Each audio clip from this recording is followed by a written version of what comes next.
Y continuamos en Filosofía Rock en esta tarde. Como les adelanté, es una tarde en donde vamos a hablar de educación, de peronismo, de música, de filosofía y de muchas cosas más con un gran invitado al que tenemos el lujo de tener. Se trata de Hugo Yasky, que es justamente un maestro, nunca mejor dicho, ¿no? Un maestro con todas las letras, un referente sindical y político argentino. Él es secretario general de la Central de Trabajadores Argentinos desde el año 2006 y ex secretario general de la CETERA, es diputado nacional por la provincia de Buenos Aires y lo tenemos aquí en nuestro programa. Muy buenas tardes, Hugo, gracias por aceptar la invitación. ¿Qué tal? Buenas tardes, un gusto.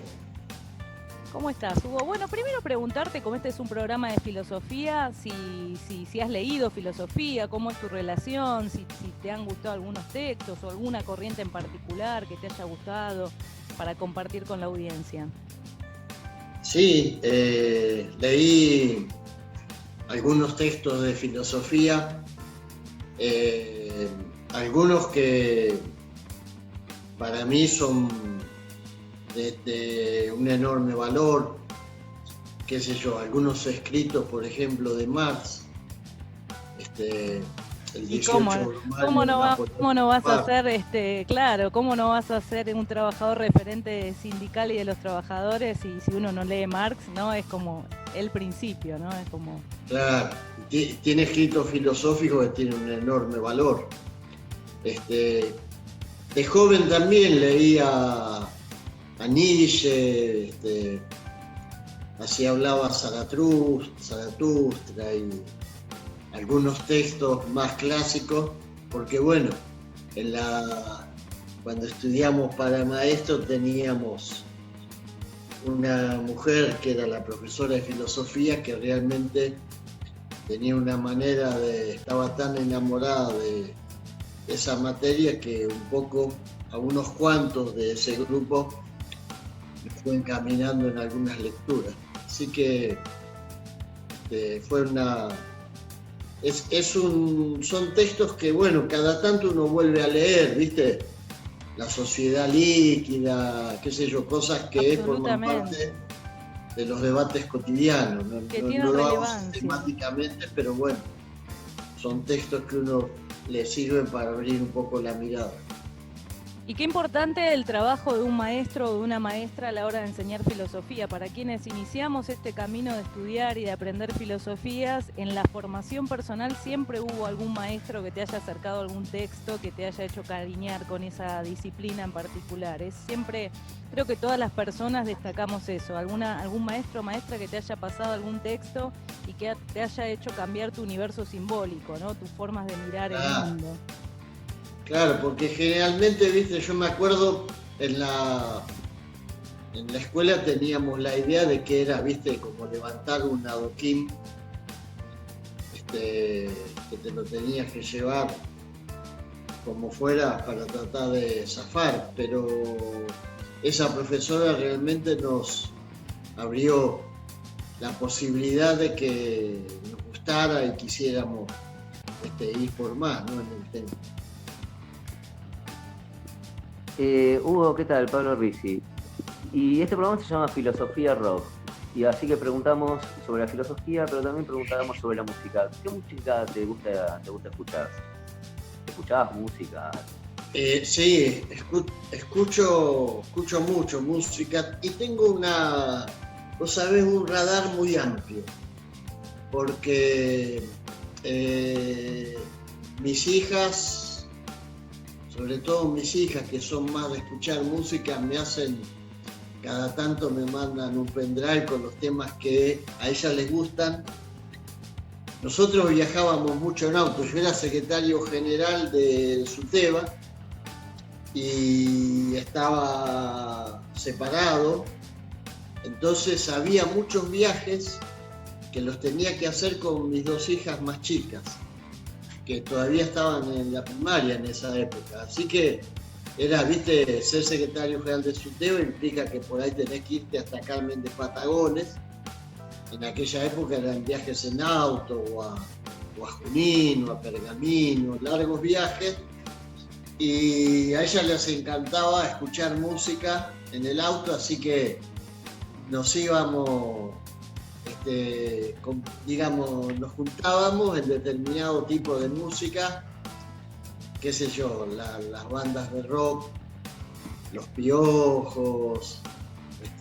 A mí me encantaba la época que Santolaya fue el productor de, ¿cómo se llama del que tocan con los que tocaban con los pijamas? La Versuit. La Versuit, en la época. Sí, en los 90 la Versuit era una cosa increíble, sí, sí. Y después con los más grandes nos pasó lo mismo, en otra época, porque los dos más grandes vienen de otra época, de los 80, así que también en eso fuimos como que nos fuimos retroalimentando. Y ahora seguimos compartiendo más o menos la misma música. Hugo, para ir metiéndonos. Sí, Pablo. Sí, pregunta, ¿en qué auto viajabas toda esa distancia? Y teníamos... ¿El modelo? No, teníamos en esa época, empecé con un Renault 12, que para nosotros era un cochazo, porque eran 0 kilómetros, los primeros 2 o 3 autos que compró el Suteba, que era un sindicato que estaba en formación, creció muchísimo. Hoy tiene deben haber superado ya largamente los 100.000 afiliados. Y era la época que se usaban todavía los cassettes, con la cintita esa. Claro. Así que íbamos con eso. Después ya fuimos incorporando la tecnología, pero a mí me gusta mucho la música. Puedo escuchar desde, qué sé yo, óperas a de pronto Aristimuño, pasar por algunos de los temas de los clásicos. Por supuesto, me encanta Spinetta, además lo pude conocer mucho al Flaco, una persona maravillosa, y para mí como músico tiene algunos temas que van a quedar en la antología. Y los acompañó mucho también cuando fue la carpa Claro. Blanca, ¿no? Fue uno de los músicos que me imagino que tenés grandes recuerdos. Sí, grandes ¿no? recuerdos, sí. Él vino allá a las marchas de la carpa blanca, estaba en la carpa, por ahí se metía. A veces vino y convocábamos a la prensa, y otras veces venía y se quedaba con nosotros tomando matis, y siempre había una guitarra cerca, hacía algunos acordes, así que te imaginas lo que era tenerlo el Flaco ahí por ahí 2 horas y nadie se enteraba, solamente en los ayunados. Me imagino, qué lujo, cómo me hubiese gustado. Pero bueno, nací en el 87, así que era casi imposible, Claro. pero me hubiese encantado. Claro. Hugo, para meternos un poquito con la parte más política, y como este es un octubre, que nosotros desde el programa decidimos hacerlo temático y celebrar un poco las revoluciones. Nombrabas a Marx en un principio, y cómo no pensar en la Revolución Rusa y también en nuestra propia revolución, ¿no? Del 17 de octubre, que se cumplieron 75 años. Preguntarte cuál es tu relación con el peronismo en particular, y si destacás dentro de esa política logros, avances y pensamientos que se hayan desarrollado fuertemente en torno o en relación a la educación. Sí, opino como vos, creo que nuestra revolución fue el peronismo, y que los dirigentes de aquella época, es decir, estos días estaba leyendo sobre el tema, porque es increíble, ¿no? En el año 1945 hay una reacción de la derecha contra lo que era un gobierno militar de aquella época, sui generis, pero un gobierno militar al fin, en el que Perón tenía la Secretaría de Trabajo. Y vos leés los discursos y las proclamas de la derecha argentina, o de lo que representaban las fuerzas democráticas, entre comillas, y ahí estaban los socialistas, los radicales, la sociedad rural, la unión industrial. Cuando ves los protagonistas de aquella disputa, es imposible no proyectar un paralelismo con el ahora.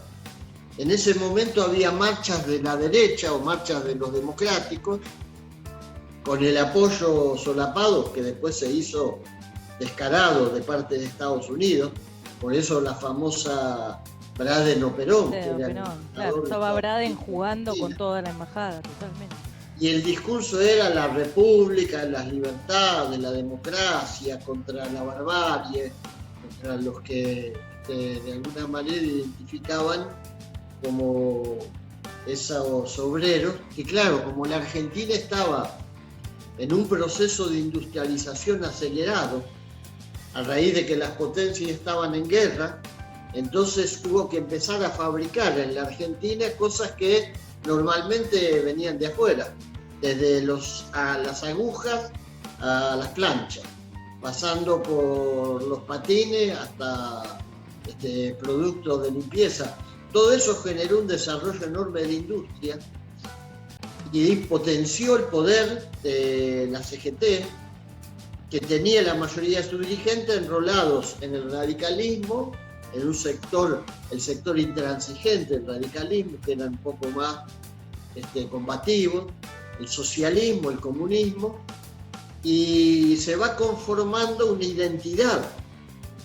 Y el 17 de octubre es el momento en el que esa nueva identidad se expresa y es el punto de inflexión de la historia política argentina. Es decir, nunca más la historia política argentina volvió a ser lo que había sido antes, porque antes del 45 había habido otras crisis, disputas de poder, pero no se había roto, no se había conformado una nueva realidad. Y vos lees, y yo recién leía, nosotros hablábamos, yo leía los textos que hablan de la salida de la crisis del COVID, la vieja normalidad y la nueva normalidad.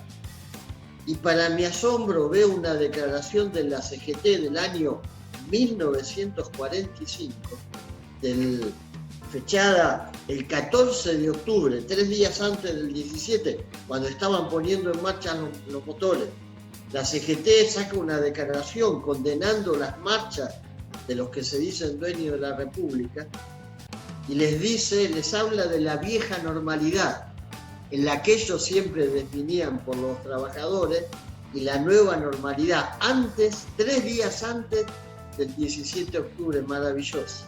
Sí, ahí el pueblo sale a la calle y cambia la historia. Ahí se consolida el pacto entre ese pueblo y ese líder y esa referencia, sí, como es el pacto fundacional.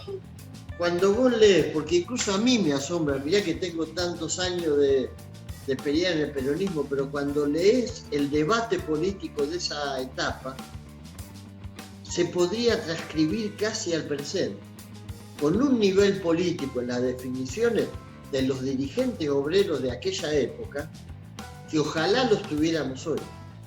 Ojalá los tuviéramos hoy. La conciencia política, la conciencia de que se estaban empezando a convertir en la clase trabajadora para sí, es decir, para sí misma, y no que tenían que ser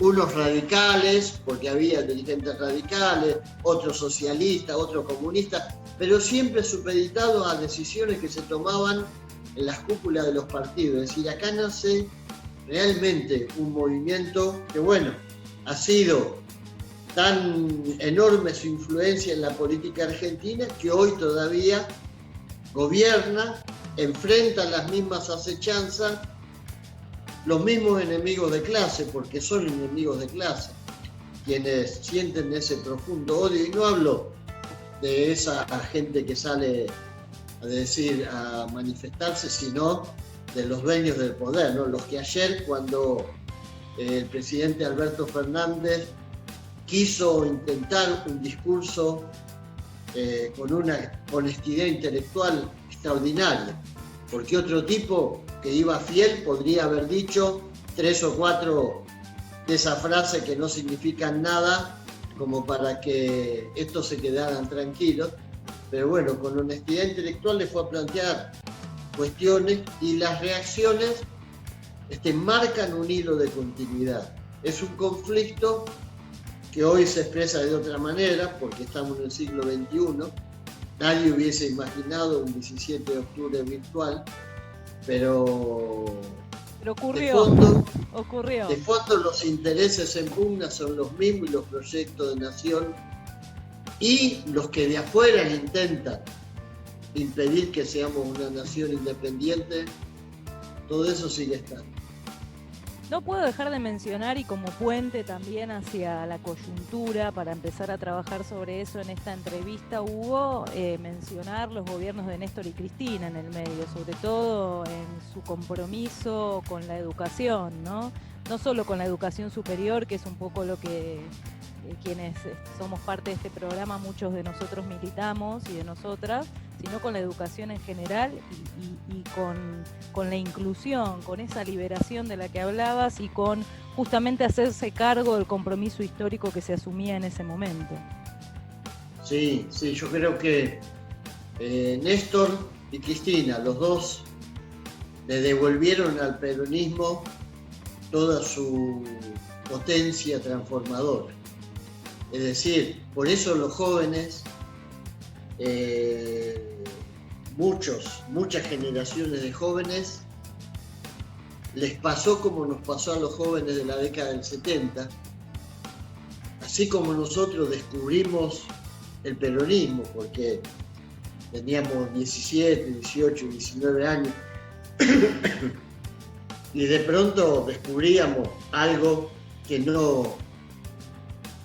incluso por pertenecer a hogares de clase media estaba como encriptado, porque yo pertenecía, por ejemplo, a un hogar donde la mayoría eran socialistas, y entonces del peronismo no se hablaba o se hablaba mal. Y así pasó con muchos jóvenes, que en la década del 70,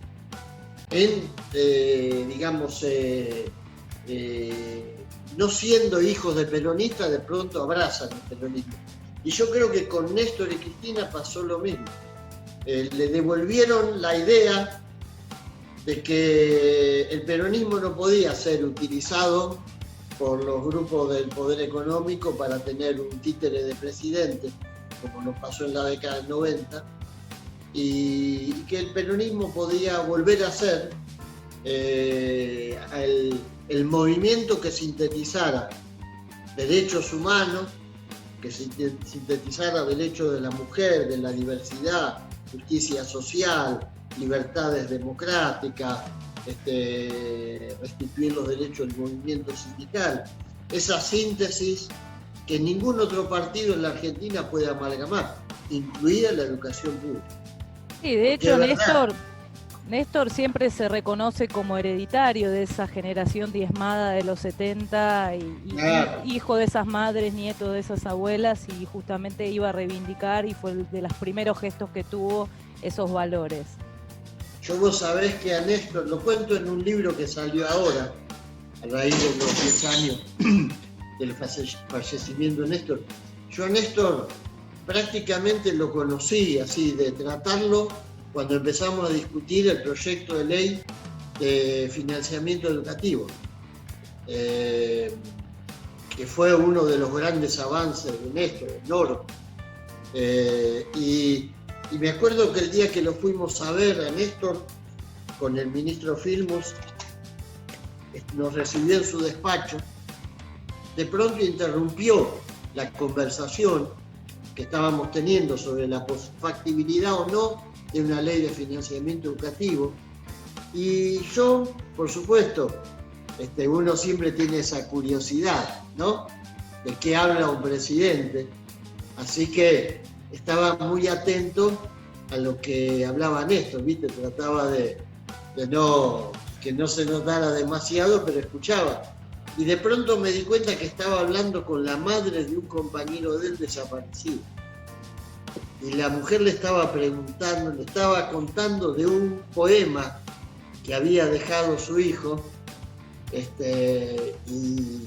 y recuerdo como si fuera hoy que Néstor empezó a llorar, se le caían las lágrimas, y tenía ese poema Néstor también, se lo empezó a leer a la mujer. Una cosa, dije, bueno, este es Había otra persona. sensibilidad ahí, ¿no? Sensibilidad, claro. Hugo, te invito a que vayamos a una tanda a este primer bloque y a la vuelta continuamos con esta charla aquí en Filosofía Rock. ¿Cómo no? Hugo, bueno, vos te referías anteriormente a Alberto Fernández con relación a su posición el día de ayer, sus declaraciones. Yo quería preguntarte concretamente vos como dirigente gremial, ¿cuál es tu posición con relación a, en general, las políticas que en este contexto tan difícil de crisis sanitaria está llevando adelante el gobierno nacional? Yo creo que es un gobierno que ha sido reconocido por ejemplo, la Confederación Sindical Internacional o por la OIT, por los esfuerzos que ha hecho para tratar de sostener una política sanitaria que privilegiara la opción por la vida. Tenemos ejemplos muy cercanos, por ejemplo, el caso de Bolsonaro en Brasil, donde aplicó la misma vara que hace poco planteaba de manera descarnada el expresidente Macri, que se mueran los que tengan que morir. Y esto es un darwinismo social que los poderosos, las cúpulas del poder financiero, económico, expresan con un lenguaje, yo diría, casi digamos, aséptico. Si cuando ellos dicen que se mueran los que se tengan que morir, están convencidos de que en las guerras, en las hambrunas, en las pestes, en general se mueren los que están en una condición de mayor debilidad. Igual es más justa una peste que una crisis económica, porque en una peste como esta, cada tantos pobres muere algún rico. En la crisis económica, los que siempre la pagan son los pobres. Pero digamos, tienen esa visión. Y creo que Alberto, el gobierno de la Argentina, sabía que tenía que ganar tiempo. Cuando dicen, tenemos la cuarentena más larga del mundo, está claro que si no hubiesen aprovechado ese tiempo que les dio mantener un aumento de los contagios en una curva suave, no hubiésemos tenido la posibilidad de dar abasto, y hoy lo estamos viendo. Ese discurso de la derecha es un discurso que evidentemente tiene una carga muy grande de mezquindad política, pero expresa su pensamiento. Para ellos, como lo dijo el Papa, el ser humano es descartable. El ser humano es descartable. Lo que queda es un sistema que funciona de manera ciega, siempre beneficiando a los mismos y siempre perjudicando a los mismos, la mayoría popular. Bueno, el anterior gobierno, el gobierno de Macri, había puesto de ministro de Educación a un gerente de recursos humanos, que trataba al ser humano como si fuera un recurso. ¿No? Tampoco trataron muy bien a los recursos naturales, tampoco, digamos, al caso. No, lamentablemente. Y hoy lo estamos pagando, ¿no? Eso, porque sí, cuando se incendian, como se incendian los bosques, además de las largas manos de los intereses económicos que están detrás de algunos focos de incendio que todos dicen no puede ser tanta casualidad. Además de eso está la ausencia de la mano del Estado, porque ninguna provincia estuvo en condiciones de enfrentar esto para evitar que se convirtiera en una tragedia en la naturaleza, ¿no? Sí, el 95% de los incendios dicen que son intencionales y nunca hay ningún detenido tampoco por iniciar los incendios. Las cosas nunca se investigan tampoco.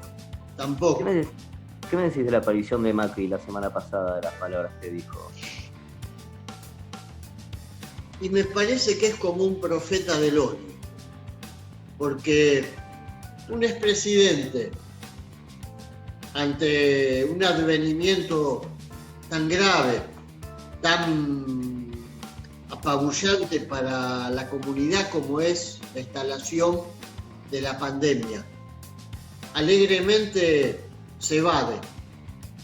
Hace lo que cualquiera hubiese tenido ganas de hacer en condiciones normales, pero me imagino que alguien que fue presidente todavía tiene menos derecho a tomarse un avión e irse a la Costa Azul.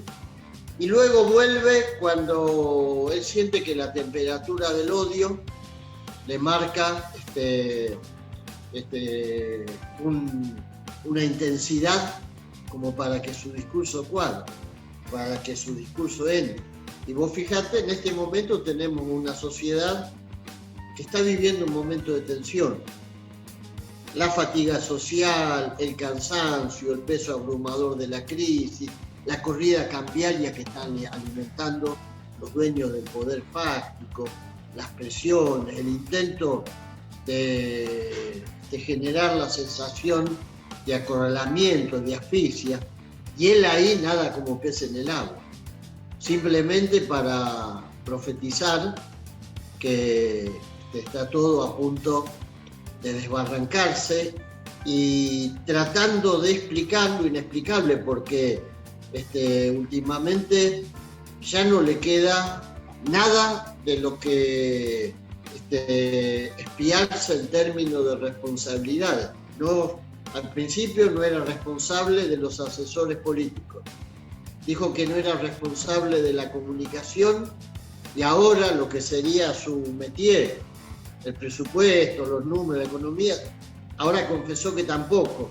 O sea que él no tuvo nada que ver con el desastre que él hizo. Sí, lo hicieron los demás el desastre. Me parece un personaje que es lamentable. Como diputado, queremos hacerte la pregunta para entender o saber cuál es la razón, Hugo, por la cual está siendo muy difícil o se demora la ley para que se genere un impuesto a las grandes fortunas o qué es lo que falta, ¿no? Digamos, en este contexto tan difícil para generar este aporte solidario. Cuando son personas que han evadido impuestos, que han ocultado sus activos y demás, ¿por qué esta imposibilidad de generar una política que vaya en ese sentido desde el Congreso?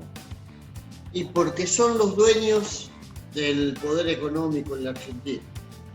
Y eso les permite tener canales de televisión, alinear periodistas detrás de sus intereses, tener fundaciones que de pronto salen hablando de temas en los que un impuesto como como la Fundación de Vargas Llosa, un impuesto a las grandes fortunas es un avance contra la propiedad privada, es la penetración del estatismo sobre la sociedad libre.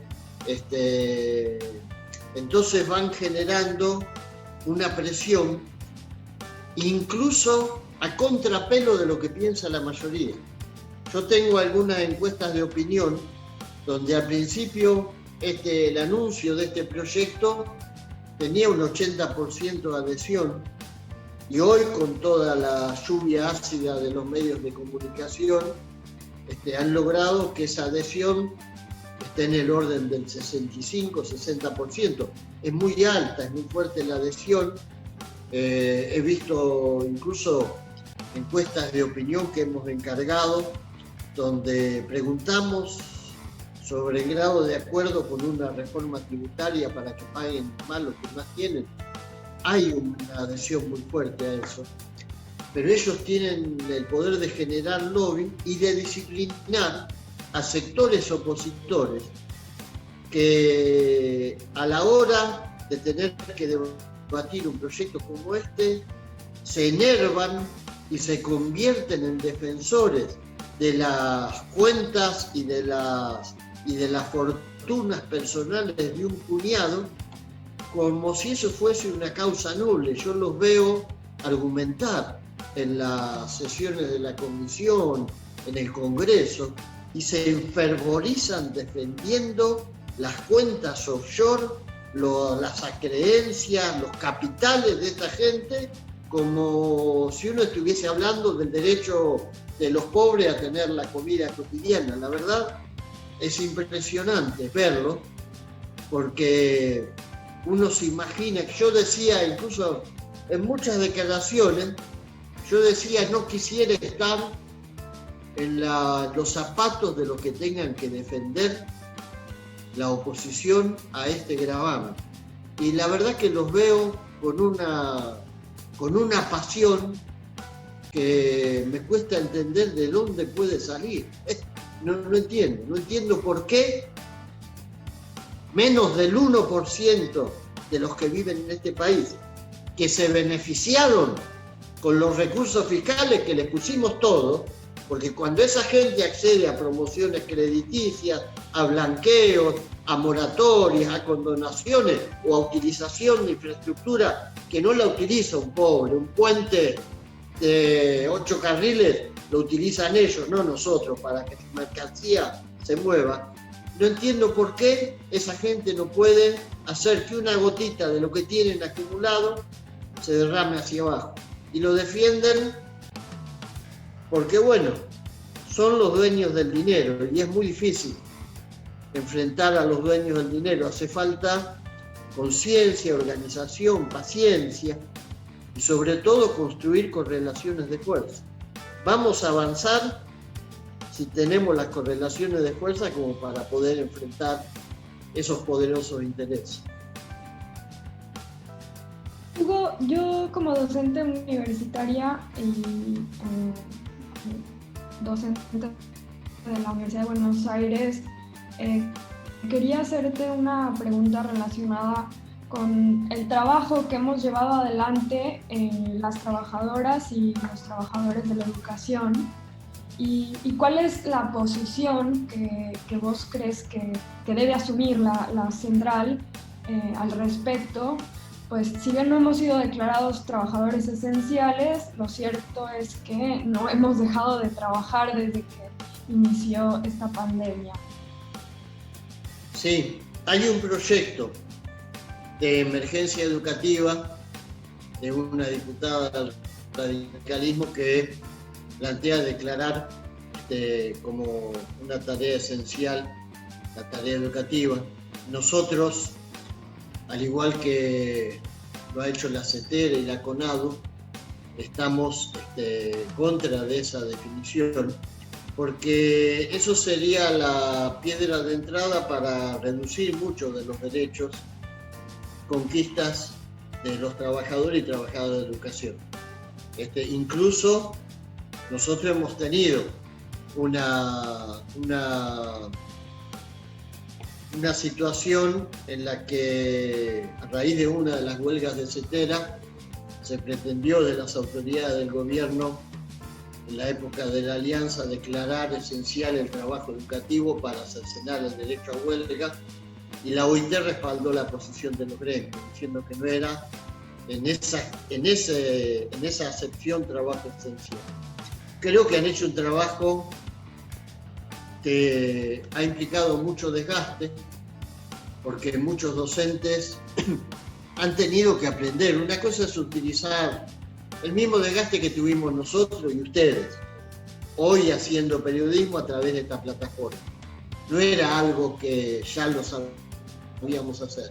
Cuando uno tiene que aprender algo y lo tiene que aprender sobre la marcha y equivocándose en el mismo momento en que está ejecutando la tarea, eso produce fatiga, estrés, ansiedad. Bueno, todo lo que habrán vivido ustedes, lo que vivía yo cuando hice la primera o la segunda sesión como diputado frente a esta pantalla. El temor sí, no había, Hugo, tampoco había normativa sobre este tipo de trabajo de esta forma, que también desde la CONADU tengo que decir que se ha hecho un gran trabajo para avanzar en la paritaria sobre las condiciones de trabajo de la docencia universitaria en la virtualidad, que son cuestiones muy urgentes, ¿no? Se dan en una coyuntura más que especial. Y creo que en ese sentido los docentes, la inmensa mayoría, tanto en el nivel universitario como en la básica, han hecho un gran esfuerzo. y pienso que muchas de las cosas que hoy estamos haciendo no terminan de ser reconocidas plenamente.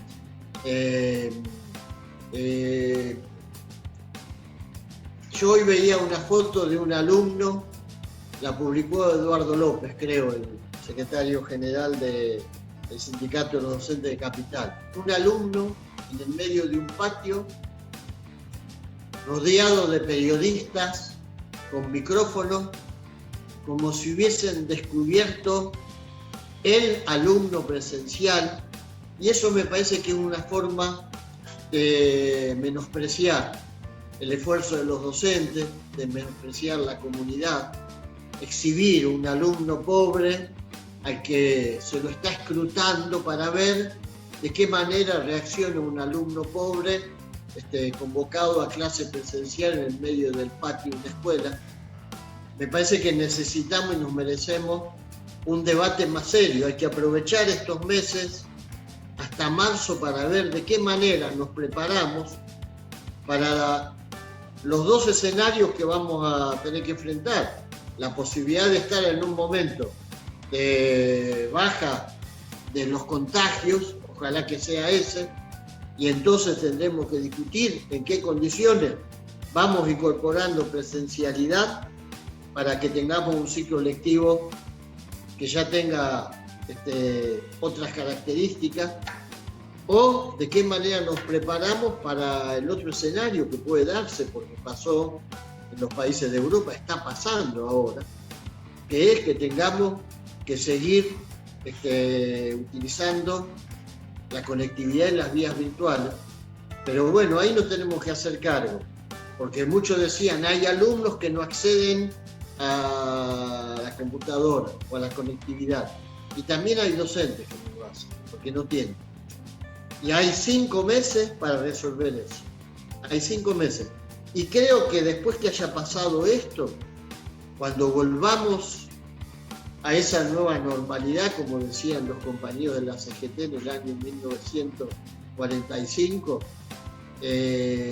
muchos de los instrumentos que hoy estamos utilizando van a quedar incorporados. No me cabe duda en el nivel superior, el universitario, no me cabe duda. Y creo que también puede llegar a pasar eso, va a pasar en la básica. Creo que la utilización de la computadora como instrumento de proceso de aprendizaje, yo creo que ya llegó para quedarse. Y no, mira, quiero decir, no la computadora que usa el alumno o el docente, sino la computadora como un instrumento también socializado en la construcción de los aprendizajes. ¿Sabes que te quería preguntar sobre eso justo? Me madrugaste con la respuesta a la pregunta, porque y el recuerdo de esa foto, la verdad que es terrible, la foto del chico rodeado de periodistas, a mí causó en el momento mucha tristeza, la verdad, una imagen muy como estigmatizante, ¿no? Como del chico pobre. Me acuerdo de... ¿Sabés qué me pareció? Una escena de Black Mirror. Sí. ¿No? Sí. Me golpeó igual. A mí me impactó mucho, la verdad que me dio mucha bronca cuando lo vi. Bueno, le paso la pelota a Elizabeth, porque yo antes te quería preguntar, habías hablado sobre el 17 de octubre y te quería preguntar sobre Néstor, sobre el 27 de octubre, pero también hablaste de Néstor antes de que yo te pregunte, y ahora te quiero preguntar sobre el tema de la pandemia, la vuelta a clase, y también me hablaste de esto, así que le paso la pelota a Elizabeth. Bueno. Sí, no, si quiere profundizar un poco sobre el acuerdo alcanzado por el Consejo Federal de Educación para un retorno a las aulas basada en este semáforo epidemiológico, y bueno, sobre cuestiones estratégicas que se deben discutir en materia educativa para esta nueva normalidad. Sí, yo creo que lo que resolvió el Consejo Federal es lógico, es decir, uno tiene que establecer estrategias flexibles porque no hay ninguna posibilidad de aplicar un decreto que diga, bueno, a partir de tal fecha retornamos a las aulas, porque sería una locura. hay que tener esa capacidad de reconocer la diversidad de escenarios dentro de esta pandemia en la que estamos, y me parece que hay que tratar de resistir la banalización del debate. Yo estuve en la Comisión de Educación escuchando a diputadas y diputados que insisten con que el ministro de Educación durante 7 meses demoró el inicio del ciclo lectivo.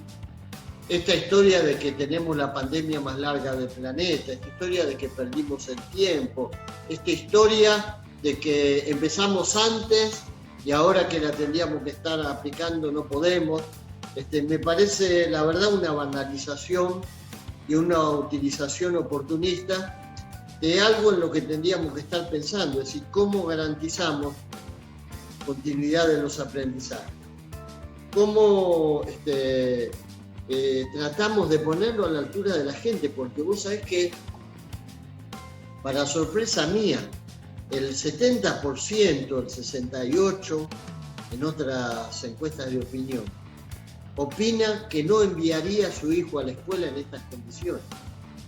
Es decir, si los padres tienen ese sentido común y están tratando de pensar de qué manera garantizan los conocimientos y los aprendizajes para sus hijos, digo, mínimamente tendríamos que estar los que tenemos alguna función pública a la misma altura. Me parece que seguir discutiendo si se encendió antes o después la lamparita del aislamiento, me parece que es, la verdad, ir atrás de lo que piensa la gente, muy atrás. Sí, y no estar cumpliendo con el rol mandatado, ¿no?, de funcionario público, que justamente es representar la voz popular.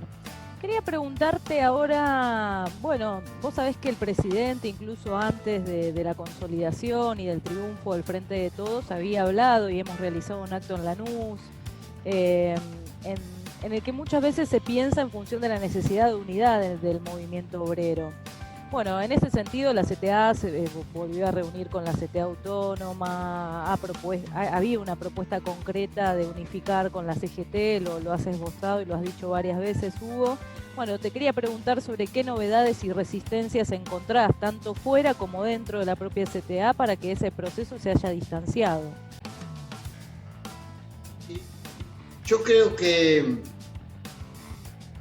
evidentemente hay un sector de la CGT que preferiría un status quo, es decir, que que las cosas sigan igual. No les interesa demasiado la unidad si el precio de la unidad implica desacomodar las correlaciones de fuerza internas en la CGT. Si la unidad significa que voy a perder protagonismo, que voy a perder poder, que voy a tener que compartir, resignar o enfrentar un escenario nuevo, prefiero quedarme donde estoy. Es una reacción bastante natural, porque ante procesos que implican grandes cambios, hay gente que, bueno, tiene una especie de instintiva reacción conservadora. Entonces están los conservadores, los que quieren que todo siga igual. Y han, de alguna manera, puesto trabas, condicionamiento.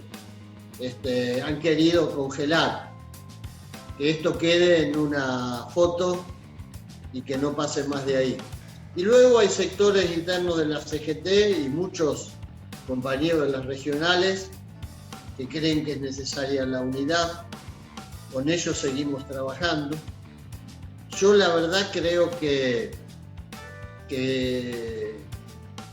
tiene que ser el punto de llegada. Necesitamos, cuando vos ves el poder y la exasperación del poder, en lo que denominamos poder fáctico, los dueños de las finanzas, los dueños de las exportaciones, los dueños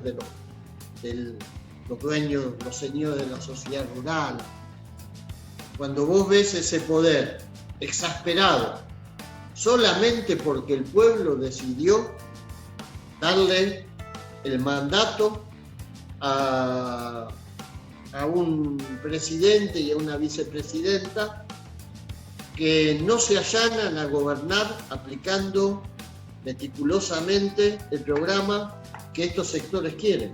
Porque cuando te dicen, hoy no tenemos deuda externa, porque pudimos resolver el tema de los acreedores externos, con el FMI piensa que se va a encaminar, no estamos importando energía, como hay poca actividad económica no necesitamos traer dólares de afuera, como nos pasaba en algún momento que hubo un cuello de botella. Y sin embargo, aún así, el dólar pasa a los 170 pesos. Además, un mercado cambiario tan chiquito que es como estar haciendo olas en una palangana. Cuando vos ves todo eso y los medios te dicen que el problema es la falta de confianza. No le tienen confianza a Alberto Fernández. Sí, o sea que para que tengan confianza vos tenés que votar al candidato de ellos. Llámese Macri, llámese Rodríguez Larreta o el que inventen pasado mañana. Entonces cuando vos ves eso decís, necesitamos un gran poder popular para poder enfrentar estas presiones, porque si no la democracia desaparece. Y yo creo desde ahí que es imprescindible llegar a consolidar la unidad en la CGT. Por supuesto, no una unidad que signifique amontonar ni pegar con saliva, cosas que no hay que pegar con saliva. Creo que tenemos que hablar de una unidad con contenido y estoy convencido de que es muy necesario. Vos fijate, el movimiento sindical, aún en las condiciones en las que estamos, sigue siendo una de las razones que explican que en este país no se haya podido pasar por arriba de la cabeza de los sectores populares, como hubiesen querido los dueños del poder fáctico. Hugo, en esta misma línea de la unidad, yo quería preguntarte cuál es tu posición con relación a la UTEP y la CETEP. Y creo que los movimientos sociales tienen que estar de alguna manera en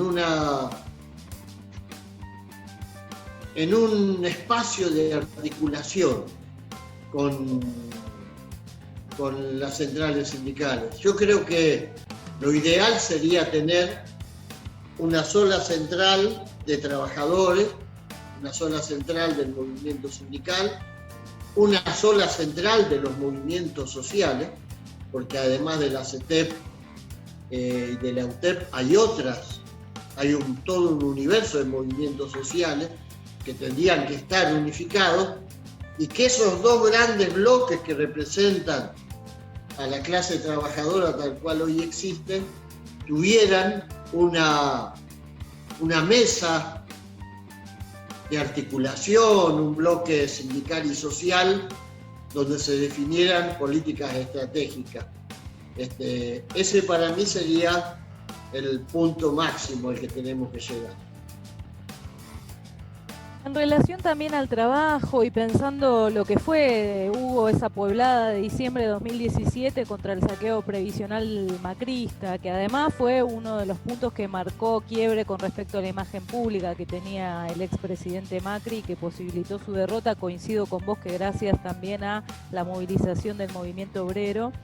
Bueno, el gobierno de Alberto suspendió por decreto esa reforma y delegó en el Congreso el debate de una nueva forma de calcular la movilidad jubilatoria. Quería saber un poco cuál es la propuesta de la central en ese sentido y si crees que hay que debatir en materia de jubilaciones y pensiones para garantizar la seguridad social y el bienestar de las personas en esa etapa tan vulnerable de nuestras vidas. Yo creo que inevitablemente el sistema previsional va a ir sufriendo transformaciones, porque digamos, la vida de las personas en términos laborales se ve alterada por distintos factores. Vivimos más tiempo, pero a la vez el avance de la ciencia, la tecnología, la inteligencia artificial va haciendo que en el horizonte el trabajo empiece a ser un bien escaso, independientemente de las crisis económicas que en el caso nuestro le agregan todavía más dramatismo. Y esto tiene que ver con una ecuación de cuántos años se trabajan, cuántos se aportan, en qué condiciones se aporta. Y entiendo que, bueno, ese es un debate que, digamos, las condiciones de transformación se van a ir dando en lapsos cada vez más cortos. Ahora, lo que está claro es que la fórmula de movilidad tiene que estar relacionada con lo que se recaude, relacionada con los salarios. Creo que esa ecuación es la que garantiza el mayor equilibrio. Me parece bien esto que leí en estos días, de que pueda haber una actualización trimestral y de que en caso de que esa ecuación diera por debajo del aumento real del costo de vida, haya una compensación. Me parece que eso sería un equilibrio perfecto. Y también, bueno, hay un proyecto para reducir la jornada de trabajo, la cantidad de horas, todo eso va a impactar en lo que se piense y hay una propuesta también muy concreta en ese sentido, ¿verdad? Estamos empezando a discutir eso. La otra vez en la Comisión de Trabajo del Partido Justicialista tuvimos una jornada muy interesante, fueron casi 3 horas discutiendo el tema de la reducción de la jornada laboral. Porque para estos empresarios que dicen que les parecen muy mal los convenios porque datan del año 1980, las 48 horas semanales de la Argentina, régimen legal, data del año 1919, es decir, el convenio número 1 de la OIT estipuló la jornada laboral de 48 horas. Y después la OIT, en sucesivas recomendaciones, fue bajando la jornada laboral a 40, a 36. Pero esta gente se ve que ahí no les parece viejo. Un siglo no es viejo, es viejo los convenios, que los derechos enseguida se ponen viejos. Claro. Las obligaciones que ellos disfrutan nunca envejecen. Así que vamos a discutir porque, bueno, Chile, por ejemplo, redujo la jornada, ya está en 40 y están pensando, no, en 44 y están pensando en llegar a 40. Somos muy pocos los países de América Latina, muy pocos. Uno de ellos es la Argentina, pero 3 o 4 países que todavía tienen 48 horas. El resto ya llegó a las 40, que es lo que hoy es norma a nivel mundial. Hugo, y para cerrar y agradeciéndote nuevamente por tu visita a Filosofía Rock, porque es un gustazo, se me pasó la nota volando, poder charlar todos estos temas mano a mano con vos. Bueno, preguntarte un poco por este movimiento de mujeres, del feminismo. Supongo que también la cuestión de los cuidados se va a tener muy en cuenta en los próximos años en materia de trabajo, en lo que es referente al trabajo. Te quería preguntar más en relación a la educación, desde las teorías de la educación, sobre todo desde las llamadas teorías del consenso, ¿no? que sostienen al sistema capital. Se piensa que gran parte de la enseñanza es adquirida por personas que no son consideradas como generadoras de renta por el sistema capital en casi todos los análisis económicos, ¿no?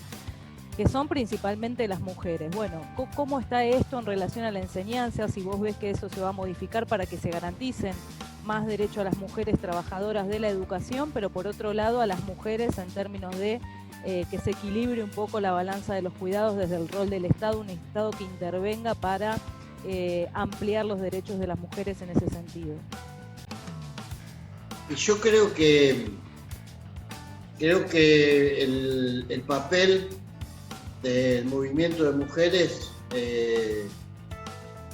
ha tenido relevancia en todo el mundo, pero creo que en la Argentina fue de una potencia extraordinaria y oxigenó en un momento en el que el aire estaba bastante viciado, volcó a la militancia a decenas de miles de pibas, jovencitas, y despertó un ansia de justicia y un clamor por los derechos de las mujeres que le dio una enorme potencia a la resistencia de los 4 años del macrismo, ¿no?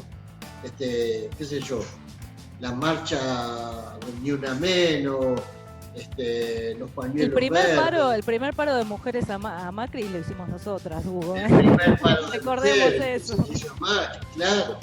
Y vos, yo creo que hay incluso una dimensión, cómo eso ayudó a romper a levantar las empalizadas de los campamentos de la CGT y de la CTA, porque el movimiento de mujeres como que atravesó esas empalizadas y fue generando condiciones que después hicieron más fácil el camino para discutir la unidad en la acción. Así que yo le doy una enorme trascendencia y creo que va a seguir creciendo.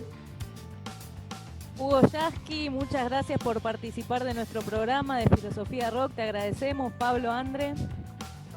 Muchas gracias, Hugo, en serio, por tu presencia. Gracias. Y muy cálido, Bueno, me hice la imagen de la película de René 12 con los chicos cantando todas canciones del rock nacional o de los Piojos arriba del auto. Ah, mirá, y era así, íbamos con mis dos de 4, 3 mujeres y un varón. Por eso te pregunté el modelo del auto.